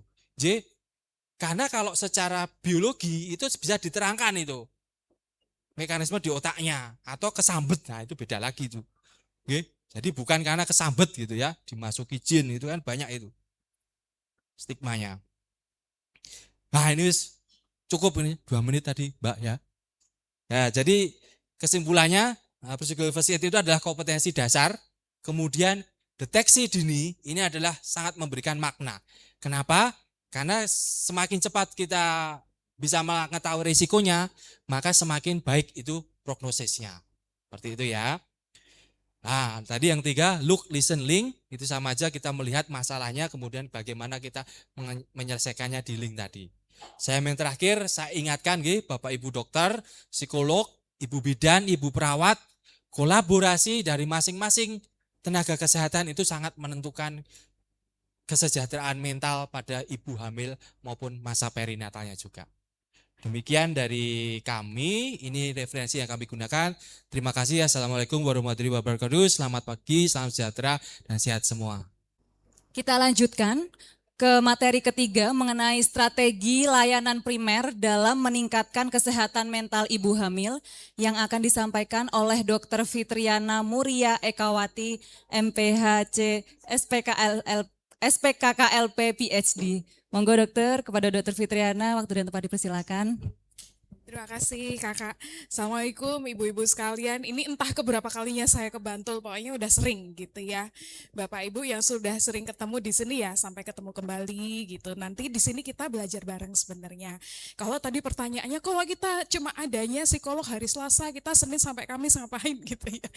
Nah, setelah sesi ini tuh sesinya saya dan Dokter Lina, kebetulan kita SP-nya sama KKLP gitu ya. Yo dikandani dhisik gitu. Karena kan kita masing-masing klinisi itu kan sebenarnya kan mempunyai keterampilan dasar untuk mengkonseling gitu. Walaupun tidak harus dalam seperti spesialis yang lainnya, tapi kita bisa untuk membantu seperti itu. Next slide-nya. Nah, kalau udah jam 11 nih sebenarnya saya ngobrol agak grogi juga karena mungkin juga sudah selak ke susu Jumatan atau mungkin juga selak ke susu untuk jemput putranya, nggak tahu saya. Nah, saya lewati untuk yang prevalensi karena tadi sudah disampaikan oleh 2 pembicara sebelumnya. Intinya adalah kalau misalnya untuk kesehatan mental pada ibu hamil atau masa perinatal ini sering gitu. Sebenarnya Bu, kalau boleh jujur, ketika kita memulai penelitian ini 5-10 tahun yang lalu, prevalensinya itu enggak sebanyak sekarang. Karena kalau itu karena kehamilan tuh biasanya disebabkan karena hormonal, dan begitu hormonalnya itu dia itu sudah stabil, keluhannya hilang. Dan kalau misalnya sebelumnya itu dikatakan di sini itu lebih banyak di negara berkembang karena problemnya lebih banyak. Sebenarnya kalau di Indonesia, di Jogja, karena kan kita komunitasnya guyup ya, itu justru prevalensinya lebih sedikit. Beda kalau misalnya saya, Dokter Winengku sama Dokter Ega itu sekolah kami dulu sama di Australia karena semuanya itu harus kita rawat sendiri. Nah itu baru banyak karena nggak ada temennya. Tapi kalau di sini kan ada kakaknya, ada budenya, lalu kemudian ada ibunya, mertuanya, sok-sok ada mbaknya yang membantu mengemong. Itu sebenarnya adalah cukup menurunkan angka depresi perinatal pada ibu. Next slide. Tadi juga sudah dijelaskan untuk yang ini berikutnya. Nah, hitungannya kalau perinatal sampai 1 tahun aja. Kalau lebih dari 1 tahun setelah bayi itu dilahirkan berarti ya memang itu ada gangguan jiwa yang lain gitu. Seperti itu. Kalau misalnya sampai periode postpartum ya masih bisa dibilang kalau di Jawa itu kan senangannya gawan bayi gitu ya. Karena faktor hormonal itu lalu kemudian terasosiasinya di kondisi perubahan moodnya itu karena bawaan dari kehamilannya tersebut. Berikutnya, nah, faktornya tadi juga sudah banyak dijelaskan, identitas baru, sosial, ekonomi, lingkungan, kekerasan. Bu, kalau saya dibantu beberapa kali kita melakukan screening untuk yang prekonsepsi ya. Dan ternyata di situ faktor resikonya banyak sekali. Dan ternyata tidak hanya dari faktor biologi saja, tapi banyak itu ibu-ibu itu calon ibu yang dia itu belum siap dengan perubahan ini ya, peran di dalam rumah tangga. Ibu yang tadinya seger buger kemana-mana lalu kemudian hamil ada sedikit kelemahan. Nah itu sebenarnya kalau tidak diantisipasi dengan baik juga bisa menyebabkan salah satunya adalah gangguan psikologisnya dalam masa perinatal tersebut. Next slide. Berikutnya. Ini social determinant of health. Kalau Bapak Ibu kemudian lebih banyak berkecimpung dalam bidang kesehatan masyarakat, intinya sebenarnya adalah satu individu itu tidak hanya dari faktor biopsikososial saja, tapi ada faktor lingkungan yang berperan di sana. Betul, kadang Ibu kader kita libatkan, tapi approach-nya juga kadang perlu kita latih terlebih dahulu. Sok-sok itu kalau misalnya Ibu kader, apalagi dengan ibu-ibu hamil yang baru gitu ya, Gen Z itu agak sensitif dia kalau dideketin dengan ibu kader karena kok ini ngapain sih ibu-ibu ini, aku disuruh ini disuruh itu, dilaporin ke puskesmas gitu. Nah itu juga kemudian perlu kita antisipasi, selain juga faktor sosial yang lain, lingkungannya seperti apa. Di Gunung Kidul saya tahu ini di Bantul, tapi Gunung Kidul sama Dlinggo, Panda itu ya sebenarnya sosiodemografinya hampir sama. Di sana belum banyak level-level untuk aktualisasi diri dari warganya. Jadi ketika sosioekonominya itu juga rendah, literasinya pun biasanya ikutan rendah, kecuali rasa ingin tahunya tinggi sekali. Yang dimana kalau literasinya rendah, kemampuan mereka untuk menyerap informasi pun menjadi kurang. Termasuk juga nanti mendapatkan apa, lalu kemudian gajinya seberapa tuh kurang. Enak kalau Bapak Ibu yang tinggal di kota, ibu-ibu tinggal di kota, mau nyidam apa sedikit keturutan. Tapi kalau yang di desa mau pengen apa-apa sedikit ngampet gitu kan, nanti terus bayinya jadi ileran gitu ya. Enggak, tapi ini jokes, tapi kemudian adalah bahwa ibu-ibu itu kemudian memendam sesuatu di situ yang mungkin juga akan mempengaruhi kemudian adalah regulasi pada saat dia hamil maupun saat membesarkan anaknya nanti. Berikutnya Kak. Nah, dampaknya tadi juga sudah banyak disampaikan. Saya kira tadinya kalau misalnya kesehatan mental tuh nggak ngefek-ngefek banget gitu dengan kehamilan, tapi ternyata ngefeknya luar biasa sekali. Nutrisinya buruk gitu ya. Nanti kalau apa ngegame gitu, merokok kayaknya kalau ibu-ibu di sini enggak, tapi mungkin malah ikutan kepinjol gitu karena jadi ingin kemudian mencoba yang lain, atau dalam kondisi ekstrim adalah ingin menyakiti, baik itu menyakiti dirinya maupun juga menyakiti anaknya. Di anaknya kemudian apabila ibu-ibu ini merasakan ada gangguan yang mental di situ atau gangguan psikologis, maka cara membesarkan anaknya pun menjadi kurang optimal. Slide berikutnya, yang dimana nantinya mungkin juga akan berefek pada bondingnya dengan keluarganya seperti apa gitu ya, perkembangan kognitif anaknya, GG anaknya sering dimarahin dan sebagainya. Mau makan dimarahin, akhirnya kan gak jadi makan, stunting, berat badannya jadi kurang. Berikutnya. Nah, layanan primer menjadi kunci, semua pembicara akan menyampaikan demikian. Tapi key-nya adalah Bapak Ibu, selain kita melakukan screening, sebenarnya kita banyak sekali berharap pada layanan primer. Kalau misalnya Dokter Lina sering menyampaikan, kita itu kemampuannya tidak hanya dengan pasiennya saja, tapi kita juga memegang komunitas dan koordinasi layanan. Di primer kita juga yang tahu keluarganya. Jadi sebenarnya Bapak Ibu yang ada di sini itu juga sebenarnya bisa loh memberikan nasihat yang awal-awal untuk diberikan kepada ibu, keluarganya, ataupun mertuanya. Pada saat kami melakukan beberapa penelitian di 2 tahun lalu, saya masih ingat di Puskesmas Bantul 1, Bantul 2, dan Jetis, itu pada masa prekonsepsi, kalau misalnya ada yang anak yang hamil, itu sebenarnya orang tuanya sama mertuanya tuh pengen ikut membantu loh. Bukan ngerecokin dengan apa kita perlu dijamuin, kita perlu ngikutin apa, udah nggak ada sekarang. Malah justru ingin membantu. Nah, yang terjadi adalah karena anak-anak baru ini rata-ratanya adalah Gen Z atau yang lahir setelah tahun 1996, ini terjadi gap informasi Bapak Ibu. Nah, gap informasi ini yang sebenarnya bisa kita bantu sebagai tenaga kesehatan, mana yang harus dilakukan, mana yang enggak. Gitu. Jadi, kemudian kalau misalnya komunikasinya sudah klop, lebih enak itu kalau saya jadi anaknya, karena ada ibunya yang ingin bersedia membantu dan seluruh keluarganya yang lain. Karena di sini kan ngemong ya, bukan untuk kemudian itu sebagai orang tua, filosofi kita tuh ingin menang sendiri tuh tidak semata-mata demikian. Next slide lagi ya. Nah, sama juga Bapak Ibu yang dokter dan yang bidan di puskesmas, selain tadi kemudian kita bisa melakukan pendekatan kepada keluarganya, kita juga bisa melakukan pendekatan dengan komunitas dan juga layanan yang kita kelola. Meaningnya adalah Bapak Ibu tuh sebenarnya berdaya gitu. Kalau puskesmasnya mau mengadakan program apa tuh luar biasa gitu. Saya seringkali kalau misalnya akan ada inisiatif sesuatu di Kabupaten Bantul, saya matur Dokter Lina, Dok, bisa bantu apa Dok? Saya bantu tenaga Dokter Lina apa? Gitu. Terus Dokter Fitri butuhnya apa? Butuh tes screening Dok. Oh iya nggak apa-apa, puskesmasnya mana? Biasanya seperti itu. Dan saya kira juga ini berlaku juga untuk seluruh di puskesmas yang di Kabupaten Bantul.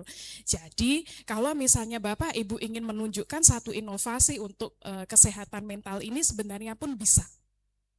Di Puskesmas Jetis 2 kalau nggak salah ada program keswa yang untuk schizofren ya, kan diajarin buat emping ya kalau nggak salah. Nah ini bisa juga digeser sedikit, ibu-ibu daripada hanya sekedar hamil kita bikin apa yuk gitu. Sehingga mereka ada pola aktualisasi diri yang bisa mereka manfaatkan.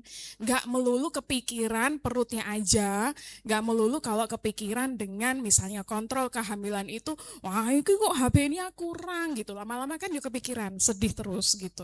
Nah, tapi sekarang ekspresinya apa gitu. Kemudian untuk memulihkan moodnya itu akan seperti apa. Nah, ini sebenarnya bisa dicoba gitu. Jadi tidak harus semuanya itu kemudian kasus dirujuk ke spesialis yang banyak-banyak itu enggak. Belum tentu juga nanti kalau misalnya dirujuk pun kita inginkan tuh enggak gitu. Jadi kita upayakan juga untuk mengelola itu sebisa kita gitu. Sehingga Bapak Ibu yang di sini juga bisa merasa lebih berdaya gitu untuk kemudian mengelola kesehatannya ibu tersebut.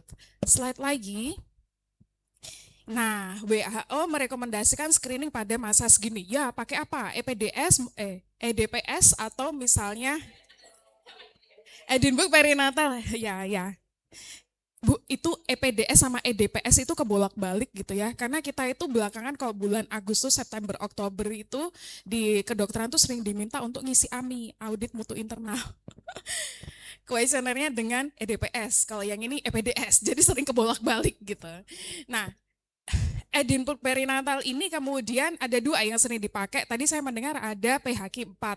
Sekarang ada versi yang baru PHQ 9. Jadi kita pakai PHQ 9 aja gitu. EPDS dan PHQ 9 bagusan mana? Bagus semua. Ya, bagus semua. EPDS itu dia lebih sensitif untuk yang perinatal depression scale, tapi kalau yang PHQ itu juga bisa dipakai. Jadi kalau misalnya ini nggak usah nunggu sampai EPDS-nya dan segalanya, nggak perlu sampai sana juga nggak apa-apa gitu. Kita pakai EPDS. Dok, kalau PHQ sama EPDS nggak ada, kita pakai apa? SRQ juga boleh. Karena SRQ itu dia juga sensitif untuk kemudian melihat apakah ada potensi untuk menyakiti diri pada ibunya atau tidak. Yang benar Bu Dokter, iya, karena kita sudah melakukan penelitian tentang systematic review dan meta-analisis untuk 3 kuesioner ini. Yang paling sering dipakai di mana? Di layanan primer. Ibu nggak hafal kalimatnya, ibu masih tetap bisa bertanya, Mbak, gimana perasaannya hari ini? Gitu. Jadi dengan 1-2 pertanyaan itu sebenarnya juga itu yang diharapkan. Bukan hanya ketika kemudian pasiennya itu periksa, HB-nya kurang, waduh ini anu sifilisnya, ini ada ininya. Enggak seperti itu. Tapi bagaimana kita bisa ngemong dari ibu hamilnya tersebut. Berikutnya, next slide lagi. Nah, tadi juga Dokter Winenggo sudah menyampaikan tanda bahayanya apa. Kalau misalnya mau disingkat ada 3, Bu. Masih bisa mandi atau tidak, merawat diri. Yang kedua, ketok-ketokan atau tidak. Dan yang ketiga, apakah ada potensi untuk menyakiti. Kalau ada salah satu, ya wes rujuk aja nggak apa-apa. Tapi kalau nggak ada semuanya, ibu bisa melakukan konseling sederhana, psikolog bisa melakukan konseling sederhana, atau suruh nonton YouTube gitu untuk mindful dan ditenangkan. Jadi kalau penanganan tentang mental health tuh sebenarnya nggak terlalu daki-daki juga semuanya kita ke SP, enggak. Tapi di primer kita juga bisa melakukan sesuatu. Ada Bapak Ibu dokter umum yang di puskesmas, ada juga dokter keluarga nestingnya di Kabupaten Bantul ini. Nah, dari dokter umumnya juga ampun pelit-pelit ge Bapak Ibu, karena nanti kalau mau konseling nggak ada waktu, pasiennya udah banyak di poli, ampun ge, karena kasihan. Karena justru seringkali pasien yang datang dengan potensi bunuh diri, 20%-nya itu sudah ketemu dokter. Tapi kemudian apa yang ditangani kadang mengsle itu loh, yang sebenarnya kemudian perlu kita perbaiki. Next. Nah, ya ini tadi terakhirnya sebenarnya juga ada ya referral terakhir, termasuk juga self-management. Balikin saja misalnya Bapak Ibu terus kemudian sedih ngapain? Nonton drama kan? Nonton dracin kan paling enggak. Iya sama, ibu-ibu yang hamil pun juga bisa demikian. Enggak semuanya juga dengan kemudian konseling. Ada self-management kalau misalnya belum terlalu parah di situ. Berikutnya Kak. Nah, psikoedukasi kayaknya waktunya nggak cukup ya, tapi sebenarnya bisa termasuk olahraga loh. Diomong-omong itu nggak olahraga sebenarnya juga energinya untuk hormon yang bagus juga nanti kurang seimbang juga. Mungkin demikian yang mau saya sampaikan. Next slide berikutnya. Nah, ini ya di Pirma seringnya kita memang banyak sekali keterbatasan, entah SDM, entah sistemnya, dan seterusnya. Nanti mungkin ini lebih banyak di Dokter Lina dan kita diskusi barengnya. Nah, take home message-nya adalah sebenarnya kita sering menemui pasien itu dan apa yang kita lakukan pertama itu sangat menentukan untuk bagaimana kelanjutan perawatan dari ibu-ibu ini dan bapak-bapak juga mungkin. Karena suami saya pun baru kedengeran gimana kalau saya hamil lagi udah stres gitu. Jadi perinatal mental health tuh ya nggak cuma untuk bapak-bapak gitu. Nggak cuma untuk ibu-ibu, tapi juga mungkin bapaknya juga gitu. Nah, makanya kemudian keterlibatan keluarganya seperti apa. Demikian, nanti bisa dilanjutkan dengan diskusi Bapak Ibu, monggo. Baik, tepuk tangannya. Terima kasih Dr. Fitriana.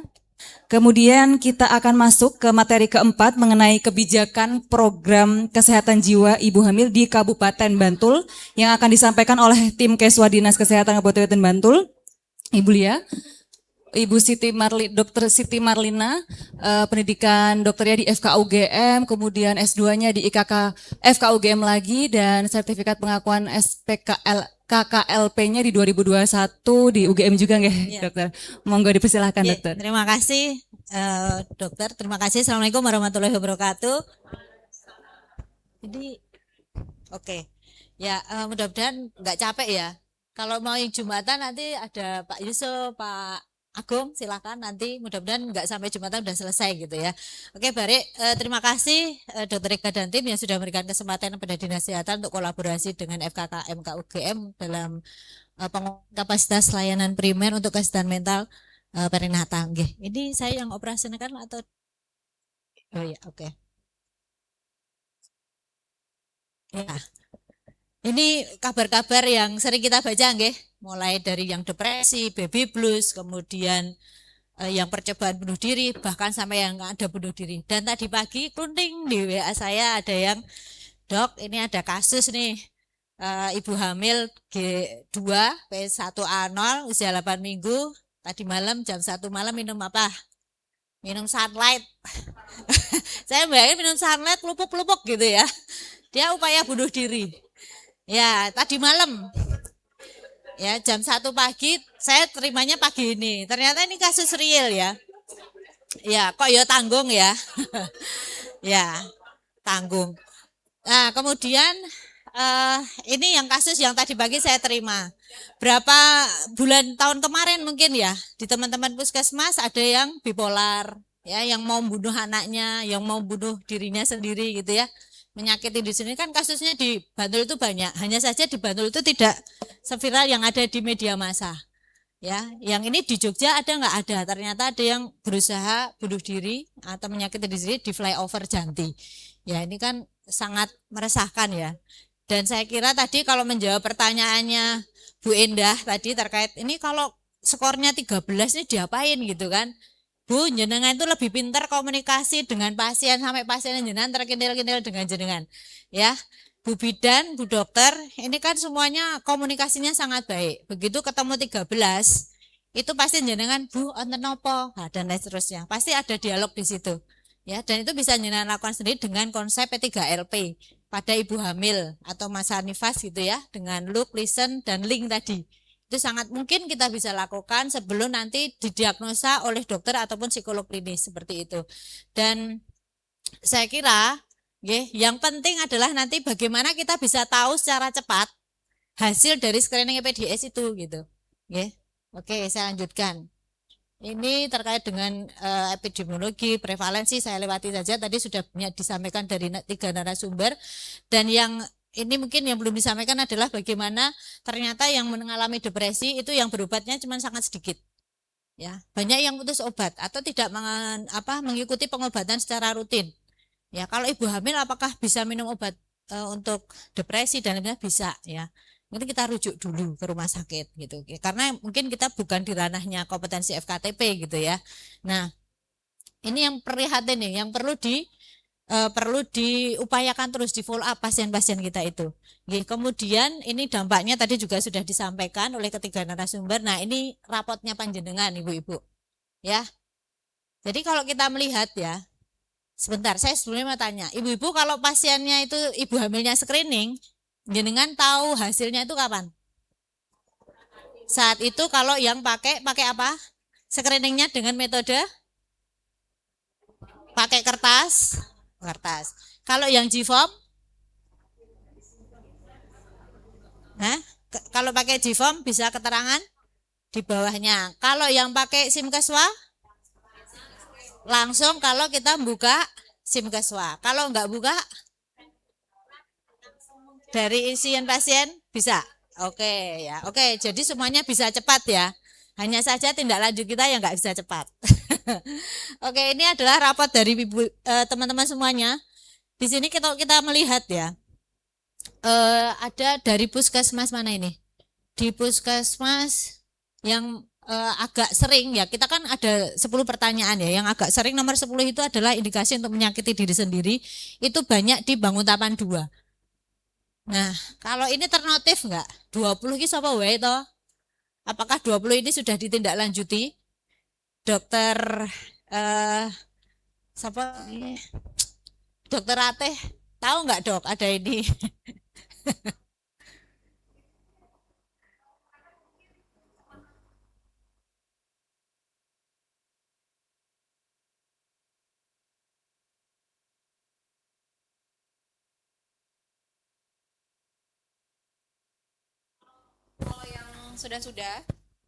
Kalau yang sudah-sudah itu dilihat itu pasien pada saat mengisi itu kurang memahami dari pertanyaannya. Karena kan Oke. pertanyaannya itu agak sulit dicerna, Dok, kalau ini. Oke, ya terima kasih. Kalau SRQ 20 akan sulit dicerna, tapi kalau EPDS ini mungkin akan lebih mudah dicerna ya sebenarnya. Sehingga screeningnya bisa mandiri gitu. Nah, ini nanti 20 tolong dicari ya. Saya nggak tahu ini udah partes atau belum, tapi ini tolong dicari karena ini banyak sekali yang mengatakan agak sering untuk pertanyaan nomor 10, nggih. Kemudian juga ada Puskesmas Imogiri 2. Nah, Imogiri 2 ini capaiannya paling bagus. Mana Imogiri 2 ya? Di sana. Ya, monggo tepuk tangan lah untuk Imogiri 2. Nah, ini screeningnya banyak ya untuk EPDS. Saya yakin teman-teman tuh screeningnya sudah banyak. Hanya saja input di Simkeswa ya, karena kita kan ngambil datanya dari Simkeswa. Nah, secara keseluruhan yang capaian kita itu baru 48%. Di situ sekitar 1452. Ya, yang terindikasi masalah, kemudian dari 4.285 ibu hamil atau ibu nifas ataupun di TM1 ataupun TM3. Nah, ini data kami belum bisa memilah ya. Kita belum bisa memilah ini dilakukannya di TM1 berapa, TM3 berapa, kemudian di masa nifas berapa. Masa nifas ada sekitar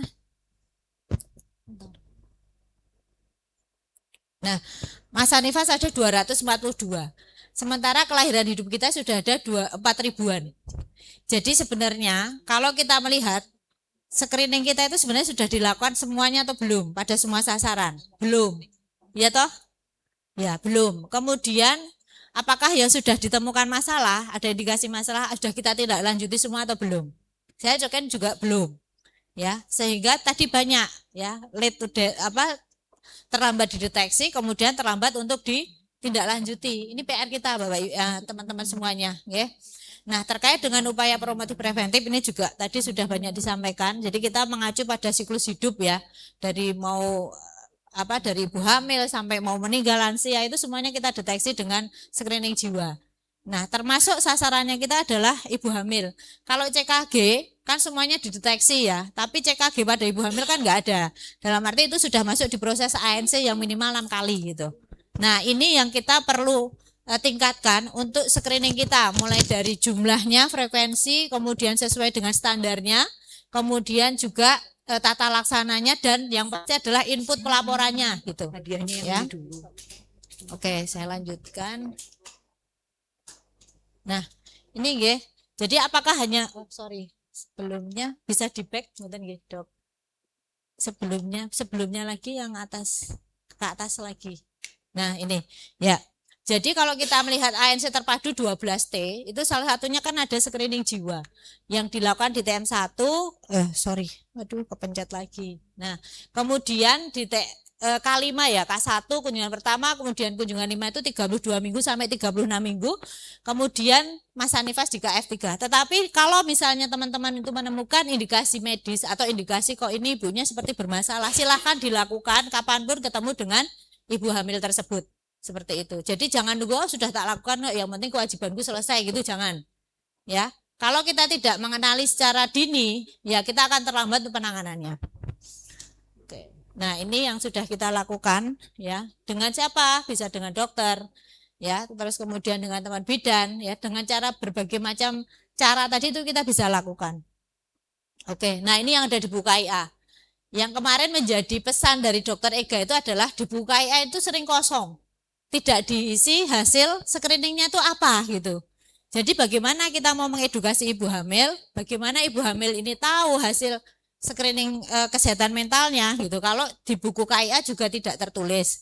Bagaimana nakes lain di puskesmas lain, rumah sakit itu bisa tahu status kondisi screening kesehatan mental. Kalau di buku KIA tidak diintri atau tidak ditulis gitu. Kalau ditulis di input di Simkeswa itu menjadi capaian kinerja. Tetapi buku KIA itu kan buku yang sangat penting sebagai media komunikasi. Jadi setelah ini saya nyuwun tulung nanti buku KIA itu diisi secara lengkap karena di TM1 sudah ada isiannya, di TM3 sudah ada kolomnya sendiri, di masa nifas sudah ada gitu nggih. Nah, di buku KIA yang cetakan Dinkes Bantul itu juga sudah ada scoring untuk screening EPDS ya, yang dari pusat kan nggak ada, kita sudah tambah sendiri. Nah, moga ini dimanfaatkan sebesar-besarnya gitu ya. Oke, nah ini EPDS yang sudah kita lakukan. 2 menit lagi, baik Dok, saya akan cepat, tadi sudah disampaikan ya. Yang pasti pertanyaan nomor 10 ya, jangan lupa kalau sudah nomor 10 lebih dari 13 ketemu nomor 10 itu harus segera dikonseling, ditegakkan diagnosanya. Atau mau ditangani sendiri, dirujuk. Kalau 9 sampai 12 kita ulang lagi untuk pertemuan berikutnya. Nah ini ya, jangan lupa teman-teman. Nah ini tata laksana yang kita bisa lakukan di sini. Jadi jangan nunggu nanti ketemu psikolognya, jangan nunggu ketemu dokternya. Kita persuasi dulu, kita edukasi dulu gitu. Ya, terapkan first aid tadi. Ini alur yang sudah sering kita sampaikan juga, nanti bisa kita baca dan tadi juga sudah banyak disampaikan. Nah ini cara-cara pelaporan ya, ada yang langsung ke Simkeswa. Hasilnya bisa keluar tapi tidak double entry ya. Tapi lupa ngisi di buku KIA. Ya kan? Nah gitu. Pasiennya ya orang ngerti hasilnya. Nah jadi ada banyak kelemahan. Kemudian manual kertas, ini juga bisa tahu hasilnya tapi jangan harus scoring secara mandiri ya. Kemudian ke link pelaporan, nah ini lebih mudah mungkin, tetapi nanti double entry tetapi pasien tidak tahu hasilnya, itu juga memungkinkan terjadi seperti itu. Sehingga pastikan bahwa pertama tadi pesan saya bahwa semua pasien itu di screening dan tahu hasil screeningnya. Dan keluarganya kalau perlu juga memang harus diberitahukan untuk meningkatkan kewaspadaan. Kemudian dicatat di buku KIA, berikan tindak lanjut ya. Tindak lanjutnya ini sangat penting, mau edukasi sampai penegakan diagnosa. Bentar, sedikit lagi Dok. Nah, Dinkes Bantul ini akan berupaya membuat link yang nanti satu link itu bisa digunakan untuk semua puskesmas. Ya, jadi di situ teman-teman, jadi pertama pasiennya langsung tahu hasilnya, jenengan langsung tahu hasilnya. Kemudian itu bisa langsung dicatatkan di buku KIA. Kemudian teman programmer jiwa yang mengentry ke Simkeswa nanti tinggal narik data Excel-nya.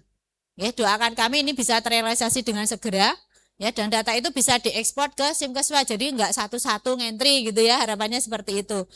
Nah, strategi berikutnya bagaimana kita meningkatkan capaian untuk screening jiwa pada sasaran ibu nifas, itu kita bisa kerjasama dengan siapa? Dengan jejaring kita. Kan saya yakin tidak semua ibu nifas itu kontrolnya ke puskesmas, bisa ke rumah sakit, bisa ke PMB, ke klinik ya. Atau malah di rumah aja, kan banyak yang kayak gitu ya. Nah ini kita nanti bisa manfaatkan dengan link ini sehingga nanti data itu tetap masuk ke puskesmas masing-masing. Dan juga satu lagi, pada saat bayinya itu mau divaksinasi ya, misalnya untuk BCG, silahkan nanti koordinasi dengan petugas korimnya ya. Bu, ini titip kalau ada ibu hamil yang anaknya mau BCG, titip untuk melakukan screening EPDS seperti itu. Oke, satu slide lagi. Nah ini ya, screening itu wajib. Oke Dok, ini nanti bisa dibaca sendiri. Yang pasti adalah kita berusaha untuk mendigitalisasi kuesioner agar memudahkan semua orang, dan nanti kita akan buatkan SOP tingkat puskesmas ya, supaya sama, kemudian tata laksana sama. Jika ada hal-hal yang bisa didiskusikan nanti kita bisa diskusikan di belakang. Dan juga jangan lupa kita melibatkan kader. Kader kesehatan jiwa itu sangat penting sebagai tangan panjang kita, bukan melakukan screening tetapi untuk mengetahui tanda-tanda bahaya atau tanda-tanda gejala sejak awal deteksi dini kasus jiwa pada ibu hamil. Ya, dan jangan lupa kita tetap menormalisasi isu mental ya. Jangan ada stigma lagi di antara ibu hamil, ibu nifas seperti itu. Ya, karena ternyata kasus di Bantul itu juga sangat tinggi. Demikian yang bisa kami sampaikan. Mohon maaf bila ada hal yang kurang berkenan, waktu saya kembalikan Dokter. Terima kasih Dokter Siti Marlina SPK KLP, pemaparan raportnya nggih Dok, raport merahnya mungkin dan raport hijaunya seperti itu. Alhamdulillah kita sudah di penghujung acara ya. Kami ucapkan terima kasih kepada seluruh narasumber, kemudian kepada Kepala Dinas Kesehatan Bantul, Ketua Tim Pengapmas UGM, serta seluruh dokter, bidan, dan juga perawat yang telah hadir di acara ini. Tadi kan saya buka dengan pantun ya, maka ini terakhir saya kasih pantun, minta tolong dijawab boleh? Oke. Bunga melati harum mewangi, tumbuh indahnya di tepi kali.